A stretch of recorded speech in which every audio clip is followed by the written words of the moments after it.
Nouvelle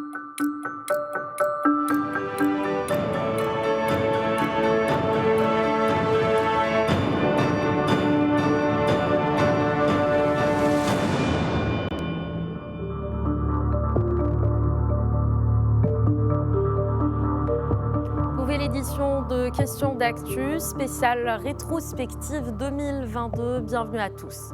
Zoom aujourd'hui sur le développement dans les provinces du sud du Maroc, des projets stratégiques structurants en faveur des habitants des régions du Sahara marocain, mais qui devraient profiter à terme à d'autres populations du continent africain, des projets économiques, sociaux, énergétiques et d'infrastructures. Les efforts se poursuivent en capitalisant sur les acquis, en s'ouvrant sur de nouvelles perspectives de développement. En cette fin d'année, l'heure est de dresser le bilan de l'année 2022. Qu'est-ce qui a été fait? Que faut-il concrétiser en 2023? Quels sont les chantiers stratégiques? Nous essaierons ensemble de répondre à ces questions en compagnie de nos invités. J'ai le plaisir d'accueillir Abdeltef Komat, doyen de la faculté des sciences économiques, juridiques et sociales de Casablanca, de l'université Hassan II, et Hassan Saoud, expert en sécurité et en géostratégie, puis Hassan Alaoui, fondateur de l'hebdomadaire Maroc Diplomatique. Bienvenue, messieurs, merci d'être avec nous.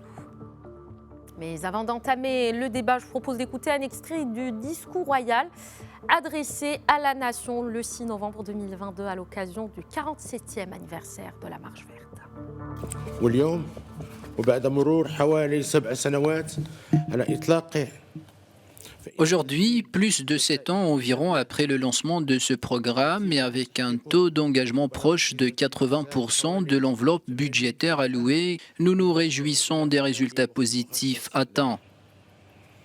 فقد تم إنجاز الطريق السريع. De fait, la voie express Tiznit-Dakhla est d'ores et déjà en phase d'achèvement. La connexion de la région au réseau électrique national est bel et bien assurée et ces réseaux de communication ont également bénéficié d'un plan de renforcement et d'extension. كما تم الانتهاء من إنجاز محطات الطاقة الشمسية. Par ailleurs, le projet de station d'énergie solaire et éolienne prévu au programme a été mené à son terme. بناء الميناء الكبير في الدخلة. En outre, les études et les formalités administratives afférentes au grand port d'Akhla Atlantique ayant été finalisées, les travaux de construction démarreront prochainement. في المشاريع ذات الطابع الاجتماعي. كما ندعو لفتح. Par ailleurs, nous appelons à ce que la dynamique de développement dans nos provinces du Sud explore de nouvelles possibilités et de nouveaux horizons, notamment dans les secteurs porteurs de l'économie bleue et des énergies renouvelables. الصحراء المغربية عبر التاريخ. À travers l'histoire, le Sahara marocain a constamment constitué un lien entre le Maroc et sa profondeur africaine sur les plans humains, culturels et économiques. الذي نقوم به. إلى Aussi, l'effort de développement que nous menons au Sahara nous permet de consolider ce rôle historique de manière ferme et durable. مع طبيعة Cette orientation est fondamentalement en phase avec la nature même des relations privilégiées unissant le Maroc au reste des pays africains, que nous avons à cœur de développer au mieux des intérêts communs de nos peuples frères. وفي هذا الإطار. Dans ce cadre, avec notre frère, son Excellence Monsieur Mohamedou Bouhari, président de la République fédérale du Nigeria, nous avons pris l'initiative de lancer le projet de gazoduc Nigeria-Maroc. نسجل التقدم الذي. Il nous plaît de constater l'état présent d'avancement de ce grand projet conformément à l'accord signé en décembre 2016. 16. Voilà, c'était un extrait du discours du roi Mohamed VI prononcé à l'occasion de la Marche verte ce 6 novembre 2022. Hassan Alaoui, je commence avec vous. Quelle est d'abord votre réaction à cet extrait du discours royal prononcé à l'occasion de la Marche verte? Écoutez, pour moi, personnellement, je considère que c'est un discours fondateur, dans la mesure où il est un petit peu une sorte de lien organique, bien entendu politique et au-delà économique, humain, entre ce qui s'est passé jusqu'ici, c'est-à-dire depuis 47 ans, toute cette marche, cette épopée de l'affaire du Sahara, que le Maroc défend toujours, et l'avenir qui est désormais tracé. C'est un discours de liaison, c'est un pont entre le passé, le présent et le futur. Et c'est très clair, parce que et on s'appuie là sur les propos de Sa Majesté, donc ce qu'il y a, c'est qu'il y a donc une construction qui continue, n'est-ce pas, avec des projets concrets, des réalisations énormes, avec des investissements de l'ordre, je veux dire, qui dépassent presque maintenant les 100 milliards et tout, et depuis 2015, et évidemment l'appui sur une donnée fondamentale qui est un petit peu la cohérence même de notre politique, à savoir le soutien explicite de la communauté internationale et les résolutions donc du Conseil de sécurité, dont la dernière, bien entendu, la 2654, qui vient renforcer les 17 autres résolutions votées, adoptées depuis 2007. Et il n'y a pas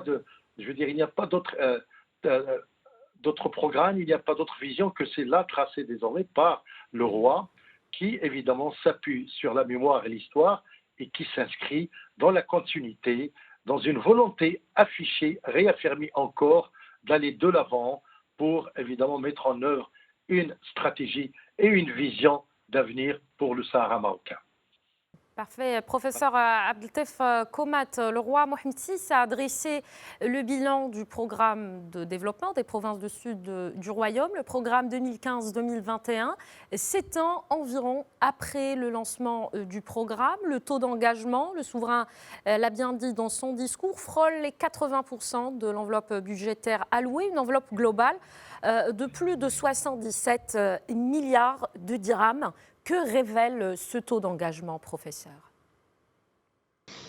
En fait, ce taux d'engagement révèle tout d'abord l'approche, telle qu'il a rappelé Sa Majesté, adoptée par le Maroc pour justement aller dans le sens un peu du positionnement sur le plan international par rapport à cette question qui est chère à tous les Marocains. C'est une vision intégrée dans laquelle, bien évidemment, il y a la dimension politique, la dimension diplomatique sur lesquelles le Maroc a réalisé des progrès notables, notamment à travers les résolutions du Conseil de sécurité, mais également à travers la forte présence consulaire dans les provinces du Sud, notamment à Laayoune et à Dakhla. Mais en parallèle, cette vision intégrée part du principe qu'il s'agit en même temps d'agir sur le plan socio-économique au niveau de nos régions du Sud, au niveau des provinces du Sud, à travers ce plan de développement qui a été initié par Sa Majesté lors de son discours historique du mois de novembre 2015, qui a été matérialisé à travers un plan d'action à partir de début 2016.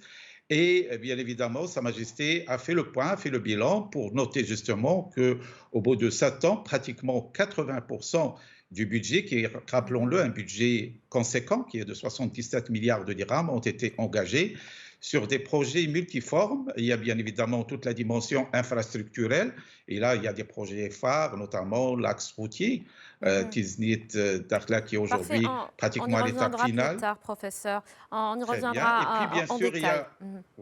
Oui, je vous en il y a la dimension, bien sûr, infrastructurelle, économique et également socio-culturelle. Et bien sûr, 80%, ça veut dire qu'on est pratiquement à l'étape d'achèvement de différents projets. Hassan Saoud, d'un point de vue géostratégique, cette fois-ci, quelle est la portée de ce programme de développement pour les provinces du Sud? Comment devrait-il impacter la région? Comme viennent de le rappeler les collègues, ce sont des projets d'abord structurants, aussi bien en ce qui concerne le continent africain et les régions par rapport au gazoduc, par exemple, Nigeria-Maroc, la voie express et tous les projets qui ont été réalisés dans nos provinces sahariennes par rapport au nouveau modèle de développement des provinces sahariennes qui ont permis de faire de cette région un hub portuaire, aéroportuaire et aérien vers l'Afrique. Donc nous sommes dans des projets royaux qui ont permis de réaliser le vœu royal de la réalisation d'un prolongement stratégique africain du Maroc pour être connecté terre, air, mer au continent africain qui est la priorité de l'ère de Mohamed VI. Et donc, nous sommes en train d'assister à un développement économique, social, politique et de développement humain de cette région-là, parce que, comme vous le savez, nos provinces sahariennes ont toutes, heureusement, dans un découpage axé sur la mer qui ajoute à l'attractivité de cette région.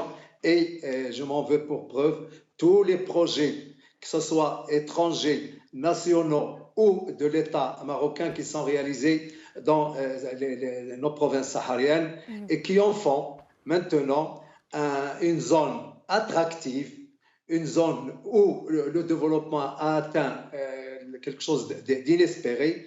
Et voilà que nous sommes dans des provinces sahariennes qui ont réalisé tous les facteurs nécessaires à une autonomie du Sahara marocain dans le cadre de l'intégrité territoriale. Et nous voilà dans une zone viabilisée et à qui, à mon avis, il manque uniquement que les égarés de nos provinces sahariennes peuvent venir vivre libres et dans un développement humain au lieu de rester dans une terre étrangère et dans une misère que tout le monde connaît maintenant. Donc, bienvenue à tous nos vrais Sahraouis pour réintégrer la mère patrie où ils vont vivre libres avec de la dignité et de la liberté dont ils ont nécessairement besoin. Et dans le cadre donc, de la proposition marocaine d'autonomie pour le Sahara, le souverain est revenu dans son discours sur le taux de réalisation, l'état d'avancement des projets initiés dans le programme de développement des provinces du Sud.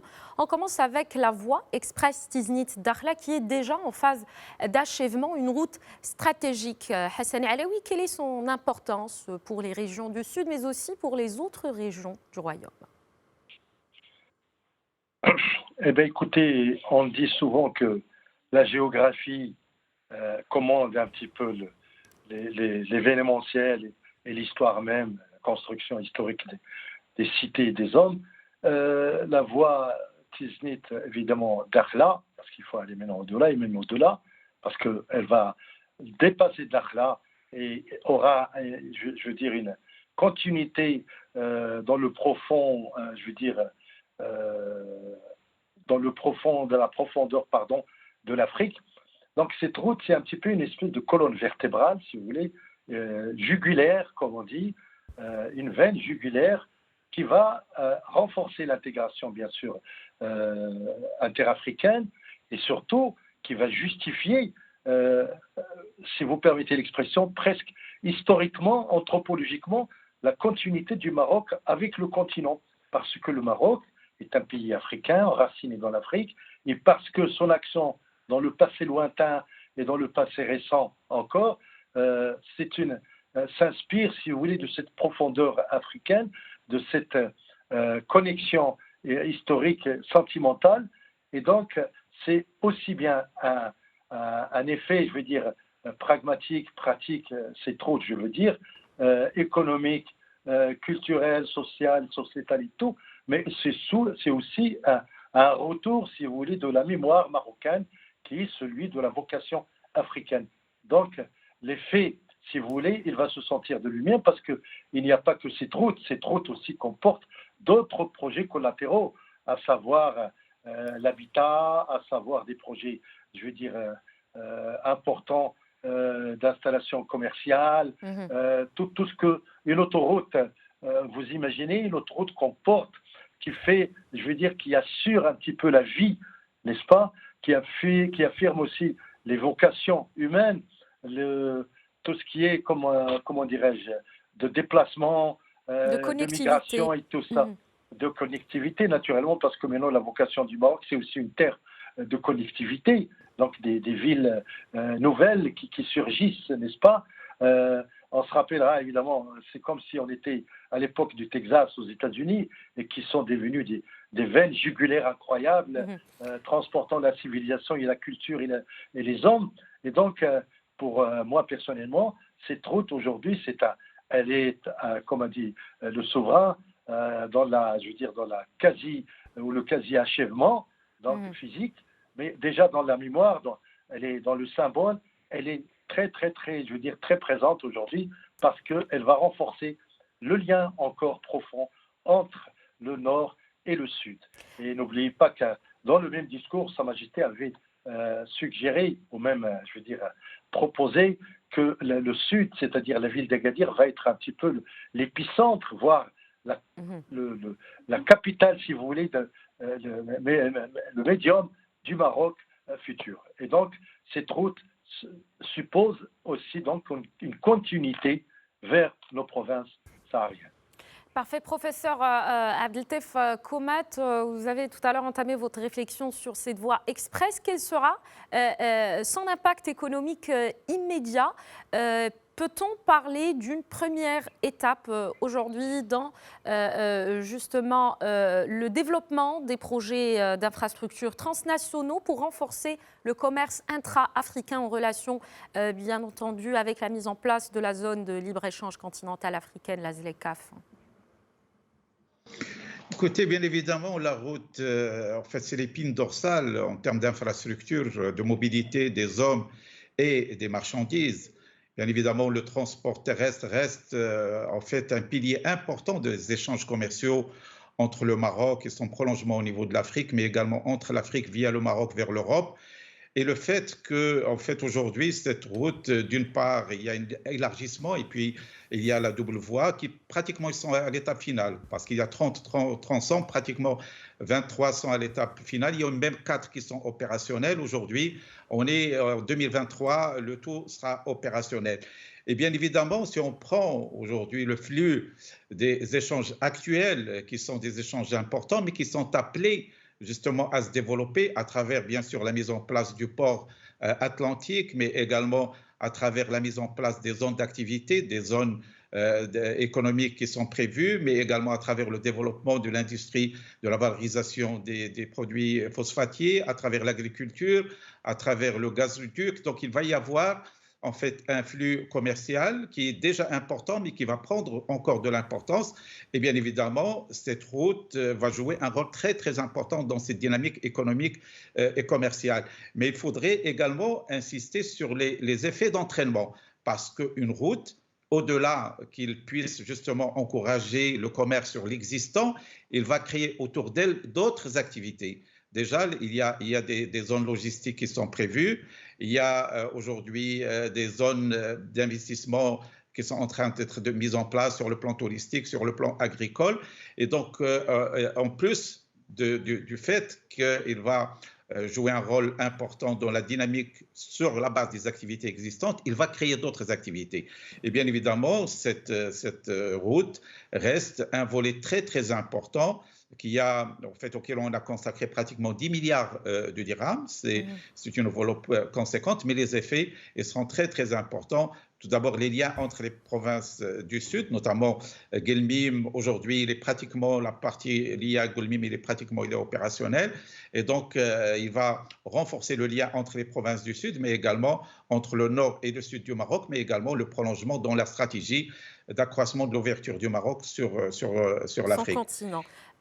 Parfait. Le souverain a évoqué aussi que la connexion de la région au réseau électrique national est assurée et que ces réseaux de communication bénéficiaient d'un plan de renforcement d'extension. Hassan Saoud, quelles sont les opportunités que cette connexion permet aujourd'hui? Concernant la voie express Tiznit-Dakhla, il faut signaler d'abord que ça concerne 2,2 millions d'habitants. C'est très important sur le plan de la répercussion sur, d'abord, le gain de temps. Donc, on raccourcit les délais et les distances et les coûts, évidemment, des coûts de facteurs et le coût de transport. Ça facilite aussi, ça mettra davantage de moyens de transport sur cette route structurante d'ailleurs. Et puis, évidemment, il y a quelque chose comme 13 à 14 ouvrage d'art très important qui traverse cette région-là et qui sera connecté à tous les chefs-lieux des provinces, de nos provinces sahariennes concernées. Et donc, c'est un rapprochement.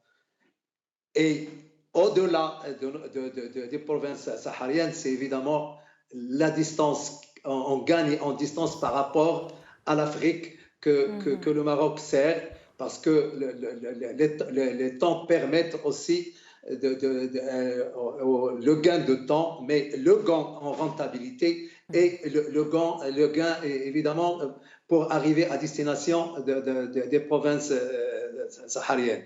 Donc c'est un projet pharaonique et qui permettra de changer davantage la physionomie de nos nouveaux modèles de développement qui ont fait une région qui est à la hauteur, sinon plus, des provinces telles que des régions telles que Kazakhstan ou Rabat. Exactement. Donc, c'est un projet pharaonique important et certainement qui va encore drainer davantage de gens. Et le tourisme dont a parlé le collègue est également important. Certainement. Donc, nos provinces sahariennes qui sont touristiques, nous allons avoir aussi beaucoup d'investissements privés qui vont aller vers ces régions-là. Et elle est déjà florissante et elle le sera davantage, Inch'Allah. Des régions qui ont déjà le vent en poupe sur le plan touristique. Le projet de station d'énergie solaire et éolienne prévu dans le cadre du programme de développement des provinces du sud du Royaume a été mené à son terme. Le Maroc est aujourd'hui un pays leader, d'ailleurs, dans la transition énergétique au niveau de la région. Hassan Alaoui, quelles sont les opportunités que permettent ces stations d'énergie solaire et éolienne? Écoutez, d'abord, je ne vous vois pas, mais enfin, je vais continuer à parler. Parfait. Ce qui est très significatif, c'est que, évidemment, depuis la COP19, n'est-ce pas, le Maroc a implanté, je veux dire, a réussi à asseoir une image de pays avancé, de pays leaders en matière de défense de l'environnement. Et Sa Majesté n'a pas cessé de le répéter, de le souligner. Et donc, de réaffirmer sa vocation de pays respectueux des normes du climat depuis 1992. On se souvient de la conférence au Brésil, à laquelle avait assisté Sa Majesté en tant que prince héritier, donc avec des résolutions pertinentes, fondamentales, très, très, très importantes au niveau international. Et donc, c'est dans ce cadre, dans cette même vocation que le Maroc s'inscrit toujours, le respect total, intégral de la politique, je veux dire, des stratégies pour la défense de l'environnement et donc du climat. Et aujourd'hui, bien sûr, il est passé à une autre étape très significative qui est celle de la promotion justement de cette politique de défense de l'environnement et ensuite j'allais dire, de producteurs, si vous permettez l'expression, d'énergie. Aujourd'hui, nous en sommes, si vous voulez, au stade de l'énergie verte, de ce qu'on appelle l'hydrogène et tout ça. Et des pays comme l'Allemagne sont j'allais dire, très intéressés par cette dimension au point qu'ils s'apprêtent ou qu'ils ont déjà, je veux dire, signé avec le Maroc des accords de coopération pour le développement de ces énergies. Donc, le Sahara, bien sûr, les provinces sahariennes du Maroc sont un miracle. Au niveau du soleil, au niveau de la lumière et de l'intensité de la lumière et tout ça. Et donc, ville connectée, bien sûr, cité connectée, parce qu'aujourd'hui, on ne peut pas, n'est-ce pas, grâce à la vision royale, on ne peut pas concevoir de villes nouvelles ou concevoir des constructions nouvelles sans penser justement à la dimension, si vous voulez, de la connexion et de la connectivité. Et donc, les projets sont fabuleux. Il y a beaucoup de pays étrangers qui s'intéressent, dont je le disais, l'Allemagne, les États-Unis. Donc la politique marocaine sur le plan énergétique qui est d'ailleurs saluée au niveau international, n'est-ce pas, Hassan Alaoui? Oui, absolument, tout à fait. Voilà, vous avez tout dit. Et voilà, donc c'était la première partie de cette édition spéciale de questions d'actu rétrospective. On revient sur le plateau dans quelques instants pour la suite de cette émission.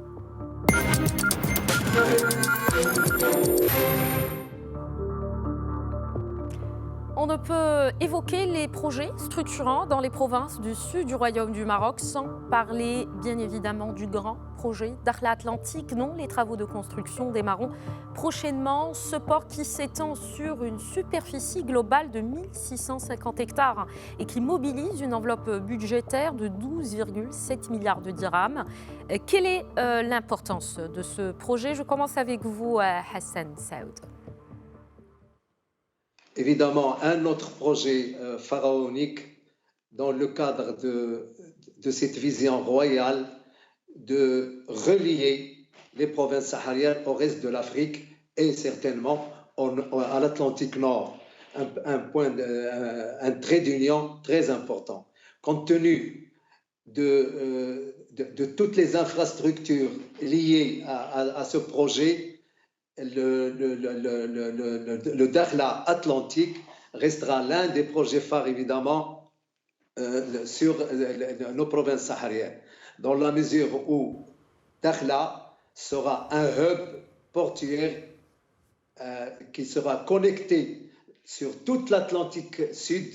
Et je rappelle que l'Afrique Atlantique est aussi un projet géopolitique, géostratégique et géoéconomique que Sa Majesté le Roi voudrait réaliser dans l'intérêt de toute l'Afrique, puisqu'il concerne évidemment quelque chose comme 600 millions d'habitants et qui permettra à l'Afrique de jouer un rôle important en termes de connectivité des ports qui sont sur l'Atlantique Sud, et évidemment de jouer un rôle dans le commerce international, la sécurité énergétique et certainement de profiter de toutes les richesses qu'il y a sur cette partie importante de l'Afrique et le Dakhla Atlantique sera un point nodal dans cette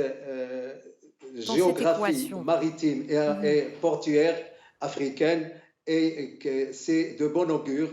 Et vous allez voir, on va assister à une transformation d'abord de cette région-là, et on va tirer vers le haut tous les ports qu'il y a dans l'Atlantique Sud. Et je pense que c'est aussi un projet très structurant sur le plan continental, sous-régional et certainement national. Professeur Abdeltef Komat, cette plateforme logistique Dakhla Atlantique participera certainement au développement socio-économique et industriel de la région. Quels sont les secteurs qui devraient connaître un essor remarquable grâce à cette infrastructure de taille? Alors bien évidemment, tout d'abord, un port est transverse. C'est-à-dire qu'il touche pratiquement toutes les activités, parce que c'est un moyen bien évidemment de transport des marchandises, et autant nous avons une proximité, nous avons une logistique portuaire importante, bien évidemment, autant cela permet la création autour d'activités économiques et bien évidemment de la création des richesses. Mais d'une manière particulière, s'il s'agit d'énumérer les activités qui seraient les plus, je dirais, qui vont le plus bénéficier de cette infrastructure, bien évidemment, il y a la pêche. Bien évidemment, on connaît la richesse de la région, et déjà, il y a des projets très, très importants justement pour la valorisation des produits halieutiques au niveau de la région.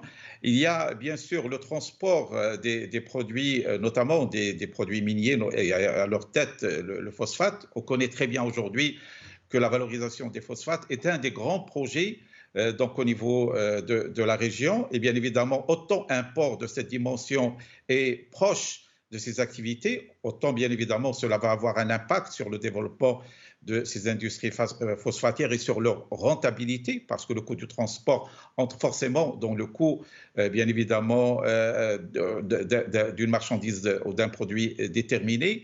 Il y a bien évidemment les zones industrielles qui sont en train d'être mises en place avec un certain nombre de petites et moyennes entreprises autour de différentes activités industrielles. Et bien sûr, le fait qu'il y ait en fait un port de cette dimension-là, il va encourager autour de lui, bien sûr, la création d'un tissu de PME. C'est pour ça que, en fait, un port, il est transverse. Mais également, il faut insister sur le fait qu'il sera un lien entre l'Europe et la profondeur du Maroc en Afrique. Parce que le port, il est d'une dimension, je dirais, internationale. Il est qualifié il sera parmi les plus grands ports de l'Afrique. Et bien sûr, il sera un passage justement qui sera pris en considération dans les flux du commerce international venant de l'Amérique vers l'Afrique, de l'Europe vers l'Afrique. Et cela, il stimulera bien évidemment en fait une série d'activités, notamment logistique. La logistique sera une activité phare autour du port, mais en même temps, bien évidemment, tout le flux d'exportation, mais également de création d'activités connexes qui vont profiter de la proximité d'une telle infrastructure. Dans le même sens, d'ailleurs, le souverain a noté qu'un ensemble de projets ont été menés à bien dans le cadre de la filière de la mise en valeur et de la transformation des produits halieutiques dont vous parliez tout à l'heure, professeur Komat. Hassan Alaoui, quel est l'impact de ces projets sur le marché de l'emploi, surtout parmi les populations du sud du royaume? Écoutez, moi je pense que ça participe d'une vision globale, d'une politique globale, à savoir la croissance produit forcément, et bien sûr dans le droit fil des choses, ces exigences et ces retombées, à savoir bien entendu l'employabilité, l'insertion, la créativité, les projets d'entreprise, l'encouragement. Pardon ? Oui, tout à fait. Les projets générateurs de revenus au profit de toute la population, y compris des femmes du sud du royaume. Oui, l'IDH, par exemple, en l'occurrence, entre autres organismes, travaille à ce niveau-là pour pallier au plus pressé. Et bien entendu, le souverain, à chaque fois qu'il se déplace dans les provinces du Sud, a pour priorité, naturellement, de mettre en place des structures en faveur, si vous voulez, de l'emploi, pour assurer une vie décente aux populations, l'insertion des jeunes, évidemment, avec des programmes et des instituts de formation. Et nous avons vu que, évidemment, cela fait partie, si vous voulez, d'une politique globale très prioritaire aujourd'hui, qui est évidemment d'assurer le maximum de possibilités, le maximum de conditions, si vous voulez, de transformation, je ne dirais pas uniquement de développement, de transformation de la région, parce que nous sommes, si vous voulez, alertés, pris par le temps. Le temps est un phénomène qui, depuis 1975, dans cette région, nous prend par le cou. Il faut donc faire bien, faire vite et être à la pointe, si vous voulez, de tout ce qui est inédit, des technologies, des investissements, des programmes de formation. Et à ce niveau-là, je pense que nous pouvons être fiers de tout ce qui se passe grâce, évidemment grâce à la vision royale, à un petit peu, si vous voulez, à la stimulation qu'il fait, si vous voulez, aux énormes potentialités qui sont encore à développer dans cette région. Et je soulignerai qu'aujourd'hui, cette région est parmi les prioritaires, parce que l'histoire nous interpelle à ce niveau-là, parce que l'histoire exige de nous que nous soyons à la hauteur, si vous voulez, des aspirations des populations. Et le fait aussi, si vous voulez, qu'il y ait, je le souligne, on a oublié de le dire, quand même maintenant près de 40 pays africains qui ont un consulat, qui reconnaissent, si vous voulez, la marocanité du Sahara, de ce fait, automatiquement, avec beaucoup de pays, une série de pays d'Europe et du monde arabe et d'Amérique, n'est-ce pas? Tout ça participe, si vous voulez, d'une forte influence, d'un conditionnement qui fait que nous allons donc devoir aller plus vite et encore plus efficacement. Voilà. Parlons aussi agriculture. Plus de 6 000 hectares aménagés à Dakhla et à Boujdour ont été mis à la disposition de jeunes agriculteurs de la région. D'ailleurs, le ministère de tutelle a déclaré récemment que 65% des projets concernant le département ont été réalisés. Professeur Abdeltef Komet, quel est le potentiel de cette région sur le plan agricole? Quelles sont les perspectives d'avenir? Alors, en fait, cette région, elle a des particularités au niveau du climat qui la prédispose à une agriculture, je dirais, aujourd'hui très demandée sur le marché, que ce soit national ou international. D'ailleurs, on le voit à travers l'engouement, à travers l'investissement, à travers également la politique mise en place par l'État. Bon, on a vu que la question notamment de dessalement de l'eau destinée en partie à l'irrigation, on a vu des projets d'aménagement, plus de 5 000 hectares au niveau de Dakhla.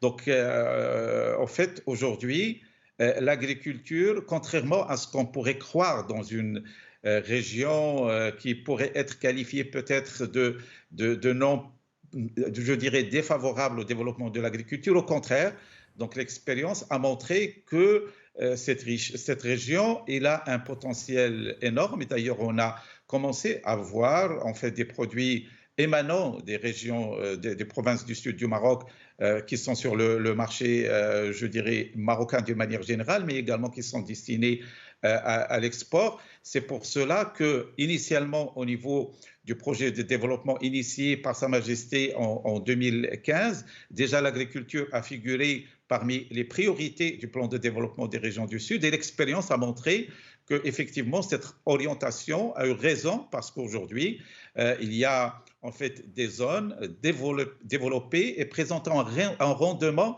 très important. Alors, il y a bien sûr toute la politique maintenant qui est parallèle par rapport à l'optimisation de l'utilisation de l'eau. Bien sûr, il y a la question de l'irrigation qui connaît un avancement au niveau de la technologie et les régions, justement les provinces du Sud, sont un terrain fertile pour des expérimentations d'optimisation. Il y a la question du dessalement de l'eau, dont une partie est destinée à l'agriculture. Et on a vu qu'aujourd'hui, la région de l'Aïon, pratiquement, le projet est opérationnel. Il y a des projets qui sont au niveau de Dakhla et qui sont gigantesques et qui sont prévus à l'horizon 2025. Et toute cette question du traitement de l'eau, il intègre bien sûr la question de l'eau potable pour en fait garantir une certaine continuité, régularité, mais dès le départ, il intègre le volet agricole au niveau de la stratégie.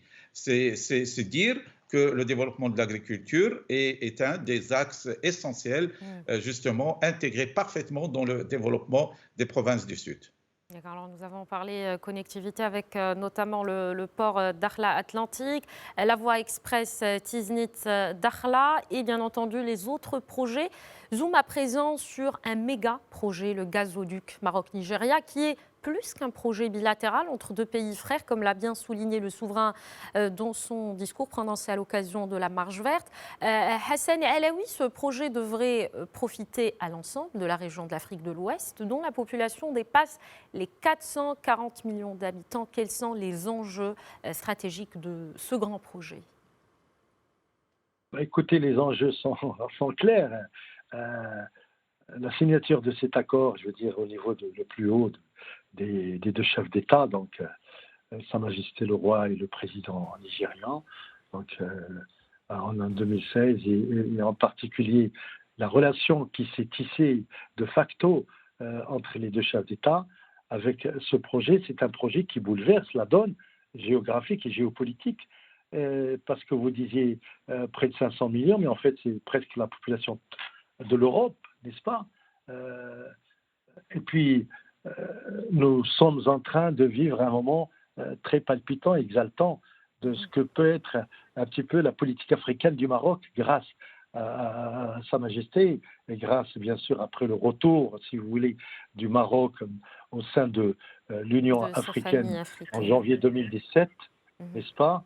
En janvier 2017, ce retour qui a marqué un tournant et qui a ouvert la voie à quelque chose d'inouï, d'extraordinaire, à concrétisation, si vous voulez, de cette intégration politique et diplomatique, c'est évidemment le projet du gazoduc, quand bien même il serait aujourd'hui, je veux dire, sujet à critique de la part de nos voisins de l'Est qui ne digèrent pas, si vous voulez, cette percée, parce que c'en est une. Les retombées seront grandioses parce que d'abord, on va alimenter les pays, je veux dire, qui longent cette côte, n'est-ce pas, et plus que ça, donc qui va profiter à toute l'économie des pays, je veux dire, de l'Afrique de l'Ouest. Et au-delà, on peut envisager évidemment une reconduction, je veux dire, du vieux schéma gazier vers l'Espagne et l'Europe. Et l'enjeu aujourd'hui, c'est bientôt, avec ce qu'on a annoncé très récemment comme promesse gazière et pétrolière éventuellement pour du Royaume du Maroc, on va assister, si vous voulez, à une espèce de renversement de stratégie d'axe. Nous voyons, si vous voulez, de nouvelles géopolitiques, si vous voulez, du gaz qui sera, dont le Maroc sera un petit peu le pilier. Voilà. D'accord, une géopolitique de gaz, vous l'avez bien dit, Hassan Alaoui. D'un point de vue géopolitique, justement, Hassan Saoud, quelle est l'importance du gazoduc Maroc-Nigeria? Permettez-moi, madame, d'ouvrir une parenthèse pour expliquer comment on en est arrivé là, pourquoi ces projets-là ont été réalisés. Parce que le Maroc, dans sa stratégie, s'est fondé sur 4 piliers. D'abord, la défense, on a stabilisé, il y a une stabilité, il y a une sécurité du territoire et il y a une liberté d'investissement. Deuxièmement, il y a ce qu'on appelle le développement, on est en train d'en parler. Il y a également la démocratie. La démocratie a permis à nos provinces sahariennes d'être insérées dans le dispositif politique national et régional avec des entités. Et puis, le troisième D, c'est la diplomatie qui a permis d'avoir maintenant 30 consulats, dont 40% d'Africains. Voilà pour la parenthèse. Pour ce méga projet, il a une importance continentale. Sachez que 13 pays atlantiques sont connectés à ce gazoduc parce qu'il y a la vision de 2 chefs d'État. Le président du Nigeria et Sa Majesté Mohamed VI. Cette vision continentale, régionale et nationale qui a guidé la réalisation de ce méga projet. 13 pays atlantiques. Et il participe aussi au développement de 3 pays qui sont enclavés. J'en cite le Mali, le Burkina Faso et le Niger. Il est évidemment sur 7000 km de longueur. Voilà pour le projet continental. Donc, on peut justement imaginer l'ampleur du projet, l'ampleur de son impact surtout. Hassan Saoud, dans son discours, le roi Mohamed VI s'est félicité de l'appui des institutions financières régionales et internationales qui ont exprimé leur souhait d'apporter un concours effectif à la mise en œuvre du gazoduc. Professeur Abdeltef Komat, à quel point est-il important de pouvoir fédérer aujourd'hui ces institutions autour de ce projet très prometteur?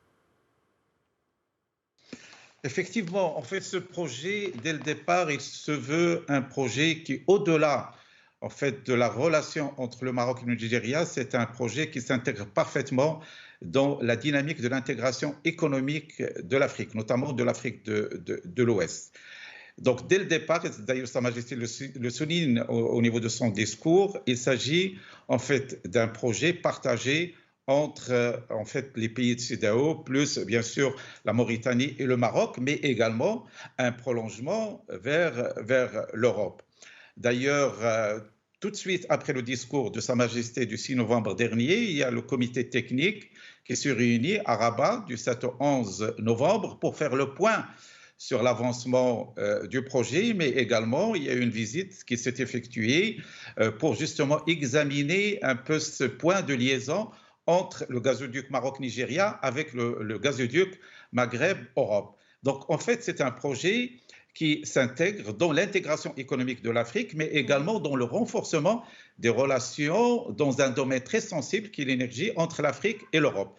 Et bien évidemment, c'est un projet bien sûr transcontinental, mais également c'est un projet qui, dont le coût est de 25 milliards de dollars. Et bien sûr, cela requiert un financement, bien évidemment par les propres moyens des pays initiateurs du projet, mais également avec une ouverture sur les pays qui seraient intéressés et bien sûr avec les organisations financières internationales.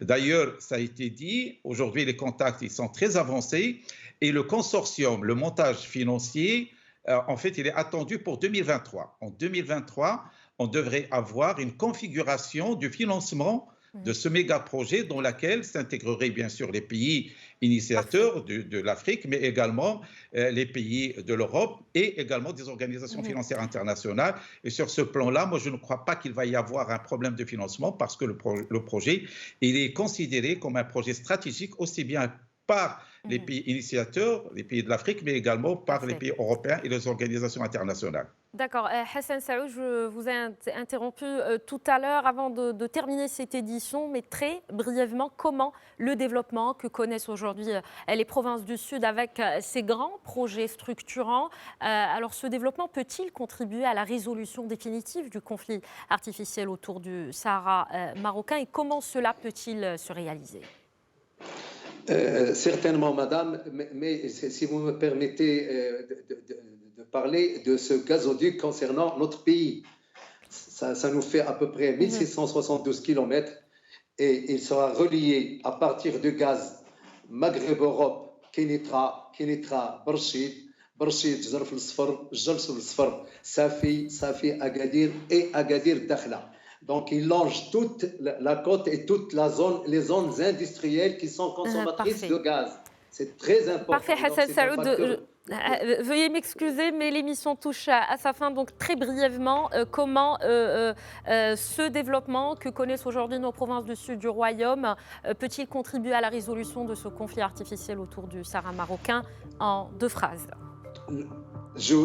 Toutes les reconnaissances que nous avons eues, les États-Unis, l'Allemagne, l'Espagne, une partie de l'Europe, de l'Asie, ces reconnaissances sont basées sur justement cette réalisation et cette viabilisation d'un territoire, partie intégrante du Maroc. Nous y sommes, nous y restons. Parfait. Votre idée est très claire. Merci beaucoup Hassan Saoud. Voilà, cette édition spéciale de Questions d'actu touche à sa fin. Je tiens à remercier nos invités, Abdeltef Komat, doyen de la faculté des sciences économiques, juridiques et sociales de l'Université Hassan II de Casablanca, Hassan Saoud, expert en sécurité et en géostratégie, et Hassan Alaoui, fondateur de l'hebdomadaire Maroc Diplomatique. Merci à vous, messieurs, d'avoir été avec nous. Excellente suite de programme également à vous et merci de nous avoir suivis.